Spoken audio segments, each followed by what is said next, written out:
Ito pala ang kwento ng buhay ni Pen Medina, isa sa pinakamahusay na aktor sa Pilipinas. Halika mga kakwento, samahan ninyo ako at alamin natin ang naging kwento ng buhay niya. Ang buhay ni Pen Medina o sa totoong buhay ay Crispin Pen Parungao Medina Sr. ay isang kwento ng kahusayan sa sining, katatagan, at matibay na paninindigan. Ipinanganak siya noong August 27, 1950, sa Arayat, Pampanga, at halos 5 dekada niyang painande ang kanyang pangalan bilang isa sa pinakamaraming kayang gampanang karakter na aktor sa Pilipinas. Maagang buhay at edukasyon. Ipinanganak si Pen kina Eliseo Medina Sr. at Trinidad Parungao. Lumaki siya sa Pampanga at natapos ang kanyang high school sa Arayat Institute. Sa kolehiyo, nag-aral siya sa iba't ibang kilalang paaralan tulad ng University of Santo Tomas, UST, Far Eastern University, FEU, at University of the East, UE. Sinubukan niya ang kursong Fine Arts at Pre-Medicine, ngunit kalaunan ay iniwan ang pag-aaral upang sundin ang kanyang hilig sa pag-arte. Pinagmulan sa teatro at unang pelikula. Bago siya nakilala sa telebisyon at pelikula, hinasa muna ni Pen ang kanyang talento sa teatro.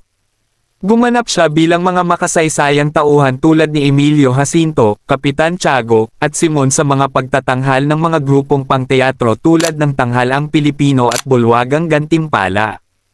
Pumasok siya sa pelikula noong dekada 1980, at ang isa sa kanyang unang proyekto ay ang klasikong pelikulang Himala, kung saan nakasama niya si Nora Honor. Sumunod dito, naging bahagi siya ng maraming mahahalagang pelikula tulad ng Sister Stella L, 1984, Scorpio Night, 1985, Jose Rizal, 1998 bilang Payano Mercado, Muro Ami, 1999 kung saan nanalo siya ng Best Supporting Actor sa Metro Manila Film Festival.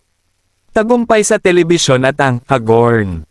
Lalo pang sumikat si Pen noong 2005 nang gampanan niya ang kontrabidang si Hagorn sa Enchotedia. Ito ang isa sa pinakatumatak niyang papel sa telebisyon. Mahaba at makulay ang kanyang karera sa TV, kabilang ang Siko, Clock News, 1987, Tabing Ilog, 2000, FPJ ang Probinsyano, 2016, FPJ Batang Quiapo, 2023 hanggang 2025 bilang Marseng de Maculangan. Personal na buhay at pamana. Si Pen ay haligi ng isang pamilyang puno ng talento sa pag-arte. Siya ay ikinasal kay Victoria Aquino Chupungco na kalaunan ay naghiwalay at may 7 anak. Ilan sa kanyang mga anak ay kilala rin sa industriya. Pin Medina, Alex Medina, Carl Medina, Victor Medina. Mayroon din siyang mga anak sa aktres na si Tess Antonio. Bukod sa pag-arte, isa rin siyang mahusay na pintor at modelo. Naging pangalawang Pilipino rin siya na gumanap bilang KFC Colonel. Kilala rin siya sa kanyang aktivismo at pakikilahok sa mga rally tungkol sa mga isyong pambansa.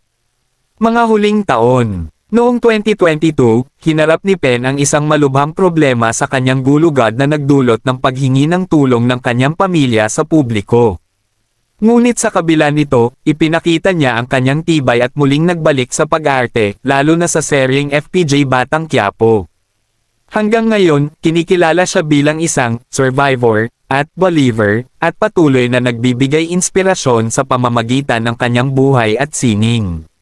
Nagustuhan nyo ba ang ating video mga kakwento? Wag mo naman kalimutang i-like ang video natin at i-follow mo na rin ako, para updated ka sa mga bagong video natin at i-comment mo na rin dyan sa baba kung saan lugar ka para alam ko kung saan nakarating ang ating video. Salamat!